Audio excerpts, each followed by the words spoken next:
Oi! Hoje a gente vai explorar um tema que à primeira vista parece coisa de escritório, de empresa grande, né? Mas a verdade é que estamos falando de uma das habilidades mais antigas e mais essenciais da humanidade. Vamos nessa? Para começar, uma pergunta que com certeza todo mundo já se fez em algum momento. Por quê, né? Por que que às vezes as coisas dão tão errado? Sabe aquela frustração quando algo que parecia super simples, de repente vira um caos? Pensa só na última vez que se viu numa fila toda bagunçada, caótica. É um exemplo perfeito, né? Um sistema que falhou no seu objetivo mais básico, organizar as pessoas. Ou sei lá, um restaurante com aquele serviço super demorado. Muitas vezes, o problema nem é a equipe, que está lá se esforçando, mas sim a falta de coordenação por trás. A gestão dos turnos, a manutenção de um equipamento que quebra, são essas coisinhas que acabam com a experiência de qualquer um.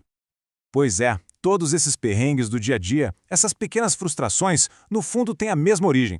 São problemas que poderiam ter sido evitados com uma boa gestão. E olha, a solução para isso não é nenhuma invenção moderna, não. Para entender isso, a gente precisa voltar no tempo. Mas, assim, muito no tempo. Bem antes de existir planilha, e-mail ou reunião de firma. É lá que está a origem dessa habilidade. É que a necessidade de administrar, de gerenciar as coisas não é de agora. Ela nasceu lá na pré-história, como uma questão de pura sobrevivência. Era preciso gerenciar como o grupo ia se proteger de predadores, como ia garantir a comida, era administrar ou não sobreviver. Simples assim. Essa frase resume tudo, né? A administração não é uma invenção moderna. É uma necessidade humana desde o tempo das cavernas. É isso. Administrar é, na sua essência, algo fundamentalmente humano. Quando surgiram as primeiras comunidades, foi preciso gerenciar tarefas, estocar alimentos, a complexidade só aumentou.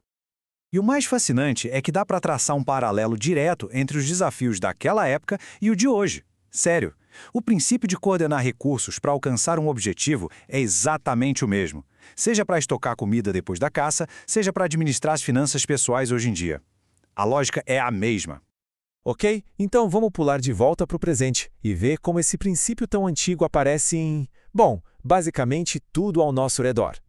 A gestão está em todo lugar, só que a gente nem sempre percebe. Ela está ali, invisível, na organização dos turnos daquele restaurante, na manutenção que faz o shopping parecer sempre novo, na logística complexa por trás de uma simples viagem de férias, desde a pequena empresa até as gigantescas corporações, tudo depende disso.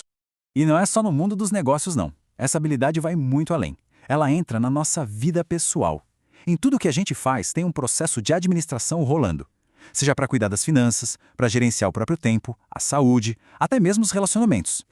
Tá bom, então, depois de ver que ela está presente desde a pré-história até a nossa vida pessoal, afinal de contas, o que é administração? Basicamente, podemos pensar na administração como uma grande caixa de ferramentas e também como um jeito de pensar. É um campo do conhecimento que dá as ferramentas e o pensamento crítico necessários para resolver problemas. Qualquer tipo de problema, em qualquer contexto. E a grande força dela é justamente essa. Ela não fica presa numa caixinha só. A administração bebe de várias fontes, sabe? Ela pega um pouco de psicologia, um pouco de matemática, um pouco de sociologia, e essa mistura toda constrói uma visão muito mais ampla e criativa para a gente encarar os desafios. No fim das contas, entender de administração não é só para quem sonha em ser CEO de uma empresa. É para qualquer pessoa que queira, simplesmente, ter mais controle sobre os resultados na própria vida. A grande sacada é essa. Entender de administração significa, no fundo, entender como fazer as coisas funcionarem melhor. É ganhar a capacidade de otimizar processos, de evitar que as coisas deem errado e, no fim, de fazer tudo fluir de um jeito mais inteligente, seja num projeto gigante ou nas pequenas tarefas do cotidiano. E para fechar, fica a pergunta para reflexão. Se a gente parar para pensar no trabalho, nos projetos pessoais, na rotina, o que é que na vida poderia funcionar de um jeito melhor, mais eficaz? A resposta, quem sabe, está justamente nesses princípios que acompanham a humanidade desde o comecinho de tudo.